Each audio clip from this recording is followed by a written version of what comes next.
Hi, everyone. You are listening to Radio Cherry Bombe, and I'm your host, Carrie Diamond, coming to you from Newsstand Studios at Rockefeller Center in the heart of New York City. Today's episode kicks off a brand new miniseries we're bringing to you in partnership with Destination Canada. Over the next few weeks, we'll be spotlighting some of our favorite Canadians. We've got Instagram superstars, folks from Top Chef Canada, star restaurateurs, chefs, even one of my favorite fashion designers. We're starting things off with the delightful Amy Ho, the baker, blogger, and author behind Constellation Inspiration. Amy's been a guest on our baking pod, She's My Cherry Pie, a few times to talk about her Instagram-famous mooncakes and gingerbread holiday creations. But this is the first time we're interviewing Amy about her life, her family, her hometown of Vancouver, and what inspires her.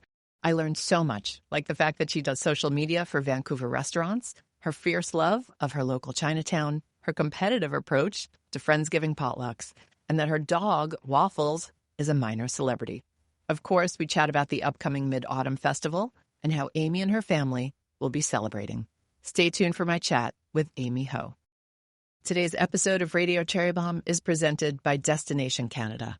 I first discovered Canada when I was 18 years old and going to college in upstate New York, just an hour outside of Montreal.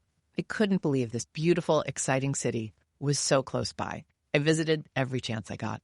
My favorite thing to do was dance at the best new wave club in town and end the night with poutine at an after-hours diner. My tastes have changed a bit since then, although I still love new wave music and poutine. And luckily, Canada has grown with me. I've returned to Montreal several times and visited Vancouver and Toronto too. Today, Canada is a place where I can find everything I want, especially when it comes to culture, connection, and authenticity in its landscapes and people. From Indigenous ceremonies to Quebecois winter carnivals and Caribbean parades to Lunar New Year celebrations, culture in Canada is as rich and diverse as its people. Each region reflects a unique blend of traditions, languages, and stories rooted in the land. One great example of this is Krista Gunther of Feast Cafe and Bistro in Winnipeg.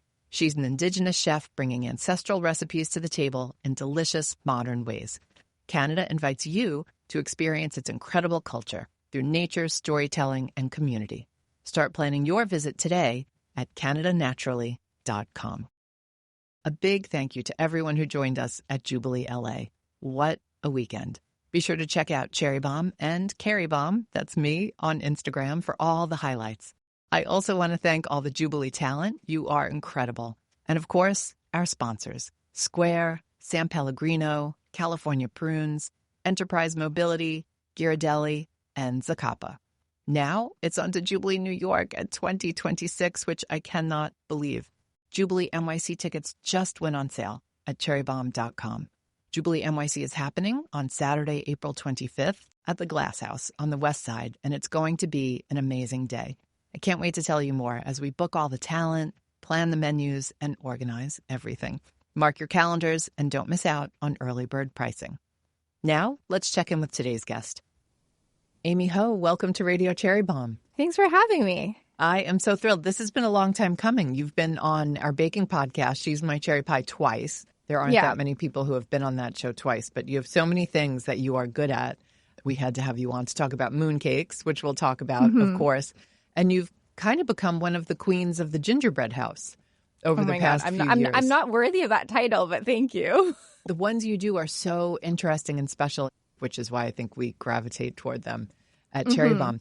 Have you already started thinking about this year's holiday? Because I feel the need to outdo all my previous gingerbread houses every single year, I'm nervous to start thinking about it. But I might do something Snoopy or Peanuts themed because I love Snoopy girl through and through. And apparently it's their 75th anniversary this year. So I might do something fun with that and then still do a gingerbread house, but TBD on what it's going to look like. Where are you calling in from today? I'm calling in from Vancouver, BC. You are in West Vancouver. Coast. Yeah. I haven't been to Vancouver in a long time. How is life in Vancouver? It's great. The weather has been really nice. I know starting with weather might be kind of lame, but the weather has been so nice. It was 26 degrees Celsius, which is really warm for us yesterday. So I haven't really truly let go of summer yet. I know fall is coming, but it's been really, really nice. Vancouver summertime is my favorite because it's so neutral. not too hot, not too cold, and we get so much sun, which is rare. Do you live in the city? Mm-hmm. Yeah, I live in Vancouver. I live in downtown Vancouver. I grew up in Richmond, which is just a little bit outside of Vancouver, probably like a 30, 40-minute drive from downtown Vancouver, but I live in Vancouver right now. You have an amazing food scene. Oh my God, it's so good. We used to print the magazine in Vancouver. I remember I would drive, through like where all the restaurants were, and I just couldn't believe how many restaurants you have in Vancouver. It's so great because in addition to my baking, I also do photography and social media for restaurants in Vancouver. Oh, so I'm like, wait, hold on. I didn't know that. Wait. I wanted to ask you how you made a living because I was like, you're one of those amazing culinary creatives. And I know sometimes it's hard to make a living just from that. So I was curious what your other gigs were. Okay, so we've got a lot to unpack. So you really know the restaurant community. Yeah. I get the privilege of going to some like friends and family events, some soft launches before restaurants open. So I like to think that I'm like in the know with the Vancouver restaurant scene. And it's a really, really lovely community here. You have to tell us about some of your clients. Like, where do I need to go when I come visit? Yeah, of course. I work with a bunch of restaurants in Vancouver, small and large, mostly independent restaurants. One of the ones that I love working with, and I've been working with years, is Boku Bakery. A really cute bakery that started in Kitsilano area, and now they have a downtown location. They just opened a Squamish location like an hour away from downtown. I love working with them. All right, you have very high baked good standards. So what do I need to get when I go to Boku? I'm such like a croissant purist that I always get like a plain butter croissant everywhere I go because it's a good way to judge whether a place is doing it well or not. I love a classic all butter croissant. So also, you're not distracted by like the rose pistachio croissant or the almond croissant or all the variations we have now. I'm very, very committed to an all butter croissant, but occasionally when I fully accept the fact that it's fall season, I will get an apple pie croissant from Boku Bakery. I've never even heard of an apple pie croissant. It's like, I think, a double baked almond croissant, but in addition to the almond frangipane, there's like slow roasted apples in the middle. It's so good. I feel like I need that right now. Boku Bakery. Okay, it's on the list. Who else? I also love working with Chinatown Barbecue. They are, as the name suggests, in Chinatown. They're a really traditional in terms of cooking style. They do Cantonese style roasted meats and barbecue.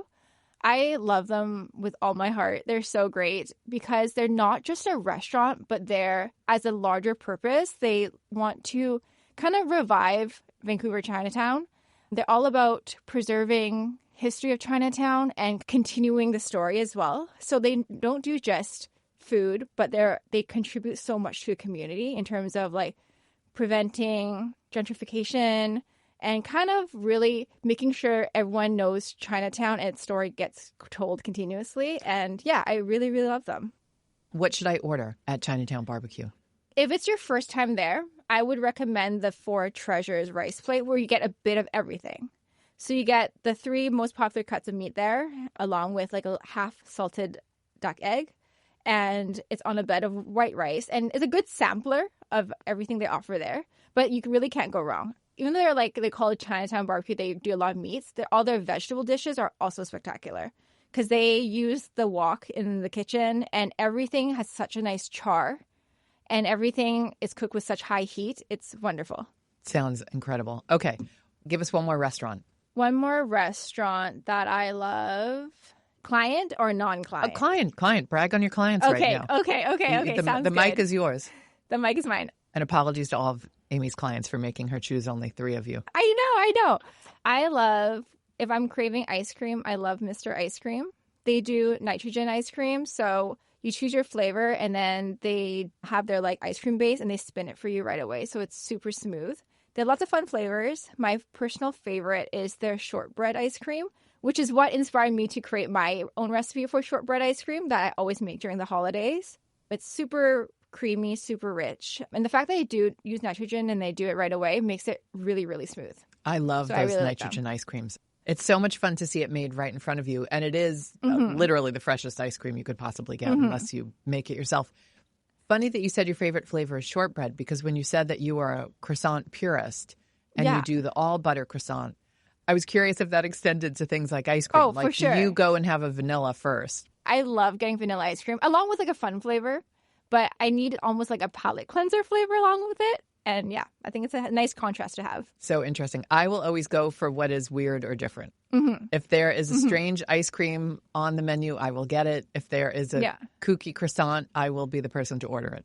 Yeah. You know where I don't apply that to, though? Coffee drinks. I'm a coffee purist. Yeah, same. I'm a coffee purist as well. I like the idea of a fun coffee drink, but whenever I get it, I miss a pour over. That's what I want. How's the coffee scene in Vancouver? I think it's really great. We have our staples. We have a bunch of local roasters here, but we also have a lot of cafes that carry beans from around the world. My personal favorite coffee shop here in Vancouver is Revolver, and the name suggests all the beans kind of revolve. They carry usually like 10 to 15 different roasters from around the world, and they have a big list for you to choose from when you get there. It's sometimes a bit overwhelming, but whatever I choose, it turns out it's a super good cup of coffee. I know you haven't been to New York in a long time, but you know when people come to New York, everybody wants to find the perfect pizza place. They want to have the perfect bagel. They go line up for it. What's the equivalent in Vancouver? Is there such a thing? Oh. I don't think there's one specific food item, but Vancouver also does love a good lineup. There's always a lineup for like a brunch place. What makes Vancouver so special to me is that there's so many different types of cuisine. But right now, there's this one Korean noodle place that has like an hour, 2-hour lineup before opening every day. I haven't been yet because I'm afraid of the 2-hour lineup right now. But yeah, I feel like there's a lot of Asian foods that get that type of attention in Vancouver, which is why I love Vancouver. We'll be right back with today's guest. In case you didn't know, Cherry Bombe is on Substack. If you're a Substack lover, I know I am. Substack is one of my favorite media platforms these days. Be sure to check it out and subscribe. You can subscribe for free or become a monthly or annual paid subscriber. We have recipes, recaps of our baking pod, She's My Cherry Pie, our Missy Robbins cover story, and we'll be adding more content each week, including Radio Cherry Bombe recaps and lots of insider stuff. If you're new to Substack, think about it as the home of modern blogs. If you love reading and writing, it's the place for you. Visit cherrybomb.substack.com and be sure to listen for Amy's favorite Substacks later in the show. We have a few faves in common. What did you eat growing up? I grew up in Richmond, which it was a really, I wouldn't say predominantly Chinese, but it was a large Chinese community in Richmond, BC. I think it was in the recent years where like New York Times wrote about how Richmond, BC has like the best Chinese food outside of like China. But we have a very vibrant Chinese food scene there. And it's not like a homogenous bracket, air quote, Chinese food, but we have super regional Chinese food and cuisines there. So I love growing up there because I got to experience so many types of food and cuisine growing up. But yeah, I grew up in Richmond, BC. My family immigrated over right before I was born. I was in Richmond, BC probably for like 18, 20 years of my life before I moved into Vancouver. I lived at home for most of university before I moved out. Who cooked at home, Amy? Both my parents did. So we had a very, I wouldn't say stereotypical. When my dad came over, he opened a Chinese restaurant in Chinatown with one of his friends. And my dad was the main cooking person in the family. But then my mom also did a lot of cooking. Their cooking styles were very different. My dad did a lot more like restaurant-oriented cooking because he owned the restaurant. And my mom did more of the homey style, like lots of braised soups and simple stir fries. My parents always let me kind of be part of it. I always watched from like the kitchen island when they were cooking. So I feel like that also added to my like obsession of food now because I was so involved with it growing up. When did the baking start? The baking didn't start until much later when I was in university. My parents didn't bake much. If we did do any sweets, it was more of a steamed sweet, steamed cakes, mochis, and lots of dessert soups. So the baking that I do now was not something I was familiar with back then, and it's something I fell in love with like later in my life. But I always have a soft spot for more traditional Chinese baked goods or sweets because that's what I grew up eating. How long did your dad have a restaurant for? Not too long. They don't mention it that much, so I actually don't know too much about it. The reason why I first found out about the restaurant is because our home in Richmond has so much cutlery and so many plates and dishes and mugs from the restaurant. So we are never short on utensils. Whenever we have a family like potluck or gathering, we will provide the utensils because we have like 57 forks. That is so funny. I forgot about that when I owned restaurants. I think I had a lot of cutlery too. You know what I had more of than anything? Umbrellas. Umbrellas. Oh my God. Everybody leaves their umbrellas in restaurants and they don't come back to get them. And we literally had so many umbrellas, like the whole staff had multiple umbrellas at some point. It was very funny. So you'll have to ask your dad about that. You go to university. What did you study and what did you think you might do one day? I went into university not too sure of what I was going to major in. I was choosing between psychology and human geography. And then in my brain, I'm like, oh, psychology is more useful than human geography because I wasn't sure. I enjoyed my human geography classes, but I wasn't sure what I was going to do afterwards with it. Wait, I don't even know what human geography is. Oh, it's like immigration and migration patterns. Oh, that's fascinating. Yeah, the human aspect of how we disperse and place ourselves around the world. It was very interesting. It was like a mix of sociology and history. I loved it because you get to learn a bit of everything. That's a beautiful term when you stop and think about it. Human geography. Yeah. Yeah, it was great. Okay. I loved it. I got an honors degree in undergrad for psychology. And then I continued and got my master's in psychology. And I focused in health psychology. So before all the baking really started, I did a lot of research at the hospital on helping older adults that have had like falls and injuries, how to get them back on their feet and develop like a healthy exercise routine for them. So that's what I did for a good number of years before switching into what I do now, which is a lot of baking, a lot of food photography. I still love what I did in university. I still have a deep appreciation for it. But at some point, I just knew that wasn't my calling and what I want to do for the rest of my life. Because why wouldn't I want to photograph a croissant or a plate of beautiful barbecue meats instead? I mean, that is the question. Yeah. I'm so curious, though, the things you learned as a psychology major, do you think there's anything that you learned that you apply to your job today? I feel like there's no like direct connection, but I feel like university in its entirety kind of prepared me in terms of like, I guess my work ethic. I would like to say that. I would like to think I have a good work ethic and that kind of developed through my university studies. But it's a lot of people skills, communication skills, and which is really important for what I do now. So I'm thinking of the work you put out into the world, which skews very optimistic. How much do you have the end user in mind? You know, you're making a baked good to be consumed visually, not to be consumed, literally. And what do you think about your fan base and the people who are looking at the content that you're creating? Yeah, it's always a good mix between what I want to make and also what I think people would want to see. And creating a recipe and like the instructions with the user or the reader in mind to make sure they can replicate it in their own kitchen. And that's like a really important thing for me because when I'm baking from like somebody else's recipe, that's what I value as well. So when I'm developing a recipe, I'm decorating a cookie, I want to make sure it's easy for someone to replicate on their end. Let's talk about Chinatown. You probably know this, but we've had Grace Young on the show, and Grace is, such a fierce defender of Chinatowns across the country, especially historic Chinatowns. They really suffered during the pandemic, and it has taken a long time for them to come back. Some of them, like our, famous Chinatown here in New York City, has not fully come back. Tell us how it is in Vancouver. I love Chinatown. I feel like I started to say that because I truly feel it with every bone in my body. I love Chinatown so much. My dad's restaurant was in Chinatown, and I grew up going to Chinatown quite a bit. And now I get to work with a lot of businesses and a lot of organizations in Chinatown, which I'm really, really grateful for.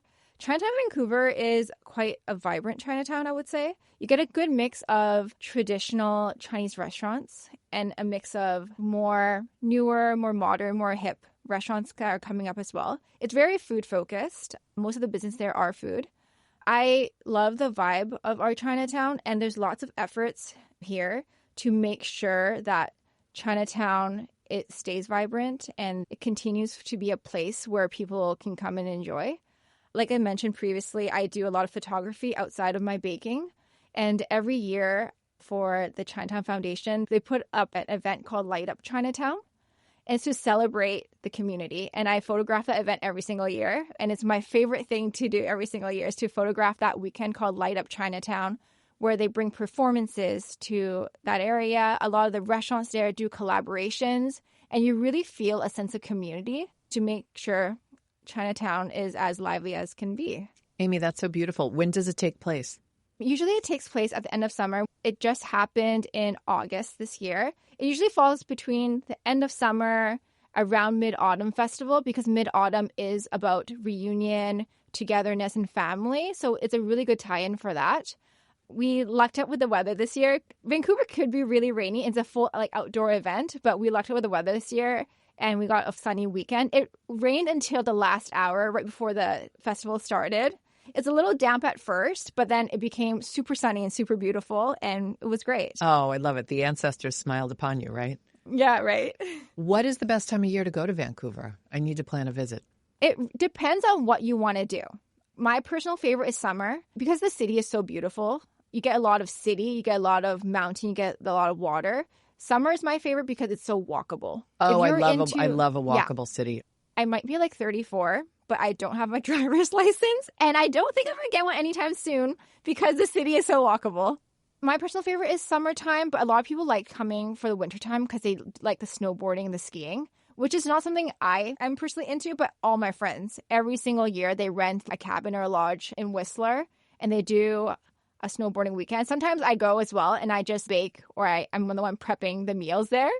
But they partake in the sports, and my sport is the baking. Amy, I love that. You're our kind of gal. I'm a fall/autumn person. Mm-hmm. A walkable city in the autumn, that is my idea of heaven. Let's talk about a few holidays, because there's a lot coming up that touches on the things that you are known for. We've got the Mid-Autumn Festival happening in just a few days. Everybody loves your mooncake content. Have you ever done a mooncake pop-up? I haven't, because I'm so busy making mooncakes. I haven't done a pop-up or a demo. From time to time, I do get asked to do a mooncake workshop in the Chinese gardens or at the Chinese Canadian Museum. I might consider that in the upcoming years, but I'm also a bit nervous to do it because I feel like it's something I do so much at home. I'm kind of scared to do it publicly, but I know I should, because I get people are very interested in learning more about mooncakes, the history of mooncakes, and how to make it. So maybe in the future, I will do a pop-up for that. Well, I would line up for your mooncake pop-up, just FYI. For folks who are new to mooncakes, tell us what mooncakes are all about, and then let's talk about how you make them. So mooncakes is, I would say, the official treat or pastry of Mid-Autumn Festival. So Mid-Autumn Festival is a pretty important celebration or holiday for a lot of Asian countries. I grew up celebrating Mid-Autumn Festival. The date of it changes every single year. It follows the lunar calendar. Last year it was in mid towards end September. This year it's early October, which gives me more time to make more mooncakes. When I checked the date, I was like, oh, yes, it's early October, not end of September. But yeah, it's the main pastry that all families eat during Mid-Autumn Festival. It's a soft pastry that's filled with traditionally white lotus seed paste. It's very nutty, it's very earthy. And in the center, there's a whole salted duck egg yolk, which is supposed to represent the full moon that happens during Mid-Autumn Festival. It's a holiday that celebrates reunion, togetherness, and family. So it's very important for families to gather and have large family dinners. My family does a big dinner the day before Mid-Autumn. So it's kind of equivalent to Thanksgiving, but you get a lot of Chinese food instead of a traditional roasted turkey, which I kind of prefer over a turkey any day. Tell us some of the dishes that your family might serve. It's a lot of dishes that have a lot of symbolism. So we will do a whole fish. Obviously, the mooncakes are dessert. But for the savories, we'll do a whole fish.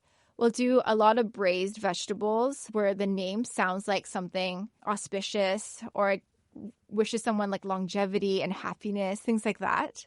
My family always does a full roasted duck or a soy chicken because everything is about fullness and wholeness. So you want everything in its entirety. So a whole fish, a whole chicken.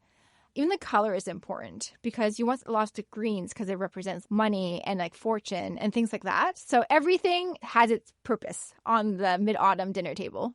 I mean, you know this. Every baked good, like we talked about with the croissants, people are kind of messing with the formulas and breaking tradition. Is the same thing happening with mooncakes? Are people doing lots of variations on mooncakes, or has it remained very traditional? There are a lot of cool new like mooncake flavors and techniques these days. It's definitely not hard to still find traditional mooncakes because there's always a fan base of that, me included. But there are a lot of ones where now you can get that are made out of mochi or made out of like matcha. Oh, matcha is going to be so popular in mooncake season this year with with all the matcha craze right now. But a lot more like fruit forward, lighter flavors have come out in recent years. I myself started delving into like that type of mooncake making as well. Last year I made like an ice cream mooncake, which was really popular. So it was a mochi wrapper, but inside was homemade ice cream. And a lot of people liked recreating that at home because it was like a new take on mooncakes. A lot of grocery stores here carry mooncakes. You can get mooncakes at more like boutique Asian bakeries, but mooncakes are everywhere. It's not a struggle at all to find mooncakes in Vancouver. And for someone who wants to make their own mooncakes, what is your advice to the beginners? If it's your first time making mooncakes and you just want to kind of master the process, the steps of it without having to worry about making every component yourself, if you go to Asian grocery store during Mid-Autumn Festival, there are lots of ingredients you can buy that are like pre-made mooncake fillings or pre-made mooncake doughs. I would start there because making mooncakes is a multi-step process and doing it all at once could be overwhelming for someone who has never made it before. So even if I'm like short on time, I love the Asian grocery stores to get a pre-made mooncake filling mix. And you did a whole episode on She's My Cherry Pie about mooncakes. So folks can go listen to that if they want some of your tips. Yeah. We're recording this a little early. Do you know what you're doing, what your mooncakes will be this season? So one of the most popular summer recipes on my blog is a Chinese dessert soup called pomelo mango sago. And I want to kind of transform that into a mooncake form. I haven't decided how I'm going to do it yet, which is something I'm kind of working on right now as we speak. But I'm hoping that recipe will be up before Mid-Autumn Festival and people can make that at home. You always wow us, Amy, so I have no doubt you will nail this. Next holiday is Canadian Thanksgiving. Does your family celebrate that? My family doesn't celebrate Canadian Thanksgiving, but my friends do. We always do a Friendsgiving every year. It's just a potluck style. Because my family focuses on mid-autumn and it's usually really close to Thanksgiving. Mid-autumn is our Thanksgiving for my family. It's popular here in Vancouver. I'm pretty sure in the rest of Canada as well. A lot of restaurants do their version of Thanksgiving. I love that you have Friendsgiving. What do you bring for Friendsgiving? Oh, let me tell you what I bring for Friendsgiving. It's not a competition at all, but I make it a competition with myself to bring a dish. Well, last year I brought 3 dishes because I wanted to win so badly. Last year I brought a super green pasta salad, recipe from like New York Times. I wanted to like make sure I get a good appetizer, a good main, and a good dessert, even though I was only tasked to bring dessert. Yeah, I was going to say, what kind of potluck do you have to bring 3 things to? I brought a super green pasta salad. I think the recipe is Annie Baragani. I love that recipe so much. And then for the main, I brought a root vegetable squash tart, all arranged really pretty with looks like flower petals. And for dessert, I brought my ice cream maker to the potluck. I know, excessive. And I made a peach and basil ice cream to serve with the apple tart that I also made for the potluck. It's almost like your own nitrogen ice cream stand, right? You're going to make ice cream right on the spot. That is hilarious. Yeah. Your friends must have been pretty wowed. Yeah, everyone was really wild with the ice cream machine. That was doing just like churning. And when you just bring your slice of apple tart and I just scoop the ice cream onto the tart for you. Amy, you are so funny and you are so next level. All right, let's talk about holiday. You said you're not sure yet what you're going to do for your gingerbread moment, but we are all waiting. It's one of my favorite parts of the holiday season. It's always like, what is Amy going to do? So we'll just wait on that. But any tips for folks who are new to gingerbread? Start on a smaller scale. Don't roll out your dough too thin because then your pieces might break. But just have a lot of patience. It's something that takes a lot of time. Put on a good podcast. Put on a Cherry Bombe podcast, if you will. Put on a good podcast or your favorite Hallmark movie and like time will fly. But I think patience is the most important. Good Second advice. is having a steady hand. Second is have a steady hand. Okay, that makes a lot of sense. But that also makes sense. Like, don't be overambitious. Like, maybe don't try to build Buckingham Palace on your first go with a gingerbread house. Yeah. Let's talk about a few other things regarding you and your work. Where did the name Constellation Inspiration come from? It's like one of those things where you make a silly email in grade 8 and then it just stuck with you for many years. So my blog actually started as like a DIY blog before it became a baking blog. I did a lot of thrifted clothing DIYs and a lot of, I don't know, like specifically there was a moment where I'm like, oh, Constellation Inspiration is going to be my name. But a lot of the things I made in DIY had a lot of like star themes, a lot of star prints in all the clothing DIYs I did. So I think that just kind of stuck because I had it for so many years. It just didn't really make sense to change it. I always think about changing to have it as my name. But then it also seemed like a hassle to change so many handles in my email, especially because I have my cookbook and it says Constellation Inspiration on it. I'm like, oh, do I change it? Because people might not know that it's me anymore. But yeah, it's like one of the things I created in grade 10. And it just stayed. I'm trying to imagine like grade 10 Amy and what you were wearing and watching. Oh my gosh. Yeah. Grade 10 Amy was very into pop punk emo music and I was only wearing all black. Yeah. That's so funny. It was not too dissimilar for me, except I was listening to New Wave and wearing all black. Yeah. And my mother was begging me not to wear black all the time. We've also come to know you as someone who is so precise. I mean, anyone who looks at your Instagram, you're not putting out really rustic kind of homey cakes or baked goods. Everything is just, there's so much precision to what you do. Were you always like that? Is that just how your brain is wired? I think so. In addition to whatever I was studying in university, I always took a few art classes as well. I grew up doing a lot of drawing classes in my childhood and then also took a lot of drawing classes in university as well. Because that was kind of like my creative outlet in addition to all like the more academic classes that I was taking. But yeah, precision and very detail oriented. And I like to carry that into my baking. I like the task of sitting down and like tweezering on every sprinkle. That brings me so much joy. Tweezers are what I have the most of in terms of like a baking utensil. Like I have like 4 pairs of tweezers in my drawer, all different sizes. And when I'm baking in during the holidays, I'm usually wearing overalls and I have one pocket for my tweezers. I love my tweezers so much. What inspires you today?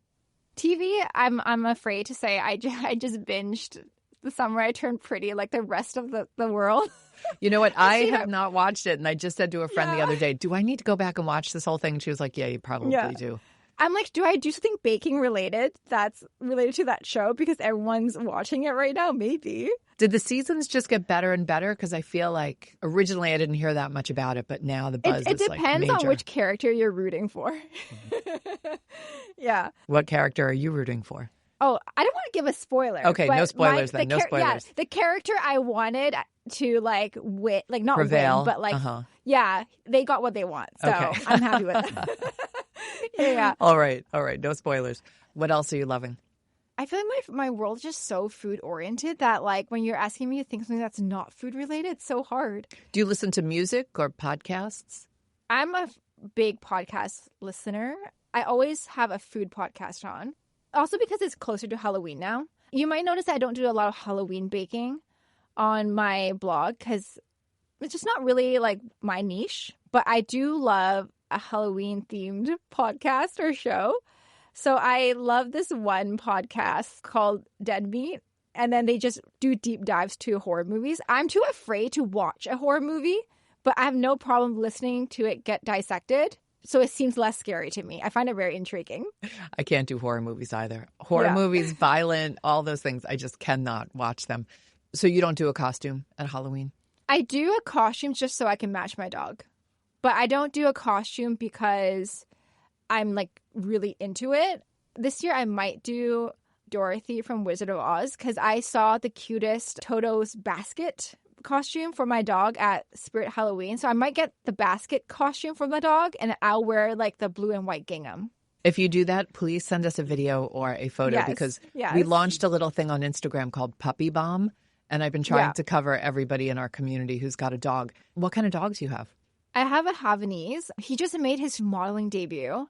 I always post my dog on Instagram stories. And then Susan Alexandra, like the New York beaded bags, their photographer somehow found my Instagram story and was like, your dog is the perfect dog to launch our new lineup of beaded dog bags. And then now he's a little face of a little white fluffy dog bag. Oh, that's and apparently, so cute. I love Susan. Apparently it's on posters in New York. So maybe you might see my dog Waffles in New York. I will be on the lookout for Waffles' face. So Waffles inspired a bag, or Waffles actually modeled for this campaign? Waffles modeled for the campaign because they were looking for a dog that looked like the design of the bag. It's like a little white dog with a ponytail on its head. And my dog is a little white dog with a ponytail on its head. So that just worked out perfectly. All right. After we finish this recording, we've got to figure out how to get Waffles on Puppy Bomb. So, okay, all right, perfect. Stay tuned, everybody. Let's talk about your cookbook, because you and I both love flowers very much. Yes. Tell us about the book and how it came about. My cookbook, Blooms and Baking, came out, I guess, 5 years ago now. It celebrates for 5th birthday this year. It came out right at beginning of COVID. I remember that was so unfair. I know. All my book events got canceled because my book came out April 2020, which was right at the beginning. I was pretty bummed out about it at first because I had all these scheduled events and workshops to talk about the book and bring the recipes to people in real life. But then it also worked out in a way because everyone was baking at home. So we just did a quick little pivot. I know we hated the word pivot during COVID. We did a quick little pivot. So I did a lot of like Instagram lives and demos through Instagram stories. And I did a few through Snapchat. So we did a lot of that. And my book focused on adding floral flavors to baking, hence the name Blooms and Baking. And that's how I kind of started my blog. I had a lot of floral components to my blog and all my baking when I first started. And that's what people really liked. So it made sense for my book to be about flour-based baking. I still do a lot of flour-based baking now, but not as much. Now I focus on a lot more like Asian flavors because that's what I gravitate towards. That's what I grew up eating. But I still have a soft spot for adding like rose petals and lavender to cakes and cookies. Are you a fan of flowers overall or just baking with them? Oh, I love flowers overall. Yeah, like same. Whenever I'm at the farmer's market on a Saturday morning, it's very hard for me to not grab like a small bouquet from the last booth. Like specifically every time I start from one end of the market where I get my produce and I end on the other end where the flower stand is. I see how much budget I have left by the end of the market stroll, whether I can get a cute little bouquet for myself. I do the same thing. We had Rosie Kellett on the podcast a few weeks ago. She is all about communal living and communal cooking. And she was talking about how she and her roommates, they pool all their money and it's like $35 a week. They have food for the whole week. So I've really been challenging myself to be super mindful about what I spend each week on groceries. And if I can get myself, to sort of like the Rosie level and do more meal prep and things like that. Yeah. But then I always get to the end and it's the same. There are those flowers. I remember a few weeks ago, it was like tons of pink dahlias. And I was like, oh my God, I really want to spend all my farmer's market money on those pink dahlias. I know. I have a bouquet of farmer's market dahlias in my house right now, and they're so beautiful. Oh, I forgot to mention that Vancouver summertime, also great because our farmer's market scene is so good. I'm not too familiar with what it's like in New York, but I do a weekly farmer's market stroll, usually on Saturdays. All the farmers are really tight-knit, and I've almost become a regular at this point where whenever I can greet the farmers by like their first names, and they'll tell me like which heirloom tomato is good right now, and yeah, things like that. Sometimes I would buy the produce from the farmers, bake something with it, and bring it back to them the following week. It's kind of fun and to get to know your farmers that way. But yeah, whenever you're in Vancouver next, farmers market you should put that on your list. I absolutely will. Amy, you are the nicest human being in the world. I love that you are baking things with the farmers market produce and bringing it back to the farmers. They must absolutely love you.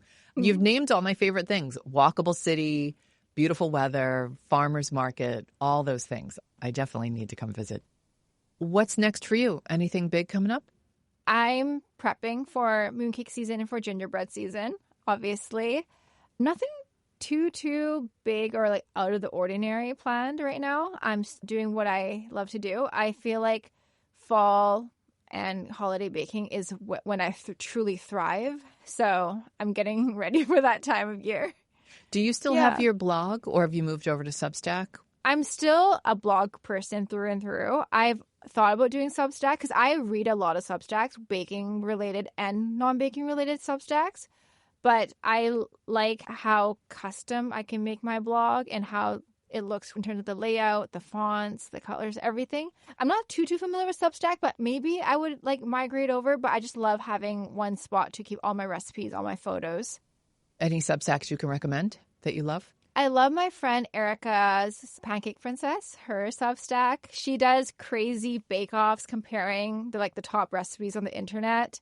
I use her blog and now her Substack quite a bit for reference. If I need a recipe, it's like the best pumpkin cake or the best banana bread, best chocolate chip cookie, I can always rely on her. Sometimes I'll read her blog post or her Substack about those recipes, and I can just text her to ask her about the details. I love hers. I also love on Instagram and on TikTok, Baby Tamago. She does a lot of pasta salads, a lot of fun recipes, super fun personality. And her writing reflects that in her Substack, so I follow hers. Non-baking related, I love Rachel Carton's Substack, where she talks about social media trends. Link in bio, so good. Link in bio is so good. Yeah, I love her. She is the first Substack I subscribed to when Substack became a thing. So I think half the Cherry Bombe audience subscribes to that. And Baby Tamago, I need to have her on the podcast. I went on the Kerrygold press trip with her. My God, her brand trip. Her Kerrygold video popped off, and I was like, wow, that trip looks so fun. It was so much fun. We had such a great time, and I didn't really know her except, as somebody who engaged with her content. So it was fun to spend time with her in real life. Yeah. She's fantastic. Okay, let's do a speed round, and then we'll let you go on your way. What's always in your fridge? What's always in my fridge is both unsalted butter and salted butter. Unsalted butter for baking, salted butter for eating. We unfortunately don't have Kerrygold here. So every time I go to the States or my friends go to the States, they always bring me back blocks and blocks of Kerrygold, which is great. I'll always have eggs, the usual stuff. I'll always have a jar of Bombe jam, just strawberry, because I love a jammy piece of toast. What beverage do you start your day with? Coffee, black coffee. I sometimes mess with the idea of a sweet, fun coffee drink during the holidays. But I will always go back to black coffee, usually a pour over. What is your most used kitchen implement? My KitchenAid mixer. I use a lot. My sprinkle tweezers that I mentioned a million times. I use that a lot. But the KitchenAid. Oh, and a kitchen scale. Kitchen scale. Yeah. What are you streaming in addition to The Summer I Turned Pretty? I am not as big of a TV person as I am a podcast person. But I do watch a lot of YouTube. So I love the series that Lucas is doing on Bon Appetit, where he travels to Asia and does a day in a life of a traditional wonton noodle maker or a pig roaster. So I'm more of a YouTube person and watching food related shows. All right, I'll have to check that out. What's your favorite food film?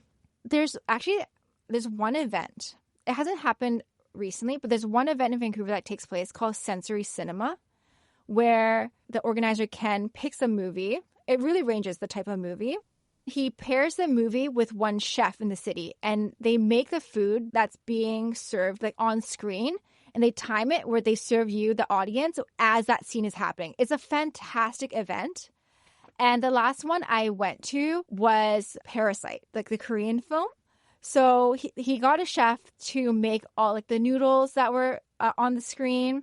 There's this one specific scene where one of the characters eats a peach and they have an allergic reaction. And during that scene, the course came out called the Fuzzy Peach, and it was a peach-filled mochi. So when the character bites into the fresh peach, you're biting into the peach mochi. It's such a great event. I feel like you would love that event. You know what? I'm looking it up as you're talking about it. I don't know if they've announced the next one, but I see here that they did Parasite, and they also did the Grand Budapest Hotel. Yes, that was super fun. I love the Grand Budapest Hotel. There was one where they made the iconic cream puff shoe tower. That was the last dessert round that came out, and they did that in collaboration with a bakery here called Cadeau Bakery. I love them, and it was awesome. What's your favorite food smell? Originally, I would say brown butter, but because I've made it so many times, I kind of don't like that smell anymore. I still enjoy a brown butter cookie, but I don't want to be the one browning the butter. My favorite food smell is probably coffee cake, a freshly baked coffee cake. Yeah. I love that. You're the first person to say that, I think. Oh, I forgot to ask, what color is your KitchenAid? I have two. My first one was a red one. That was a Christmas gift from my parents. And then I have a white one as well. Is it a backup? Yes, it's a backup. For the holiday baking, you need two. I was going to say, I can imagine they're both probably put to very good use in your household. Are you good at trusting your gut? I would like to say so. Trusting my gut in terms of baking, yes. Trusting my gut in terms of everything else in life, I try to do more of that. Yeah. Do you have a motto or a mantra? It'll always turn out okay. What was your favorite food as a child? Favorite food as a child, a Chinese dessert soup that's coconut milk with taro chunks in it. And what's your favorite snack food today? I'm always snacking on, it's really boring. I'm always snacking on salted cashews when I'm baking. My ideal snack food, that's really hard. There's this one Korean food stall here that sells these brown sugar filled pancakes, very chewy. I think they're yeast based. We always ask if you could be trapped on a desert island with one food celebrity, who would it be? But if you could be trapped with one chef from Canada, who would it be? And maybe not a desert island. What's the Canadian equivalent? Would we have you trapped in a log cabin somewhere? There's one restaurant that I love in Vancouver called Annalena. Chef Mikey Robbins. I'll get trapped with him because the bread course is my favorite course. And I just want to eat that bread continuously, nonstop. So you can eat bread until we come and rescue you. Okay. Yeah. Perfect. Well, Amy, you are so delightful. It's been wonderful listening to you on Jesse's podcast. And I'm thrilled to have you as a guest on this podcast. So thank you for your time. Thanks for having me. That's it for today's show. Thank you to Amy Ho and Destination Canada. Tune in next Wednesday to hear from Eden Grinchpan. Our theme song is by the band Tra La La. Our producers are Catherine Baker and Jenna Sadu. Our talent guru is London Crenshaw. Our editorial assistant is Bridget Pittman. And our head of partnerships is Rachel Close. Thanks for listening, everybody. You're the bomb.